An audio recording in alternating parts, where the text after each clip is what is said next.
ত্রয়োদশ বিধানসভা নির্বাচনের দিনক্ষণ ঘোষণার সাথে সাথেই রাজনৈতিক তৎপরতা বৃদ্ধি পেয়েছে।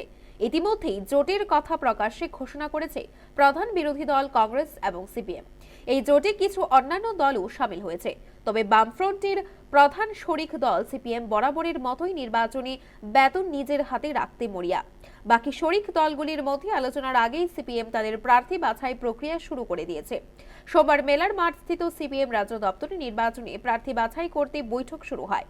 এই বৈঠকে সিপিএম সর্বভারতীয় সাধারণ সম্পাদক সীতারাম ইয়েচুরি ছাড়াও ছিলেন সিপিএম রাজ্য সম্পাদক জিতেন্দ্র চৌধুরী, পলিট ব্যুরো সদস্য তথা বিরোধী দলনেতা মানিক সরকার সহ অন্যান্য নেতৃত্ব।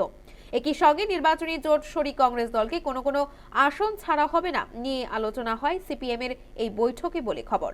রাজ্য কমিটির এই বৈঠকের শেষে সম্ভবত মঙ্গলবার প্রার্থী তালিকা ঘোষণা করতে পারে বামফ্রন্ট। এই ক্ষেত্রে আসন সমঝোতা নিয়ে রয়েছে জোর গুঞ্জন।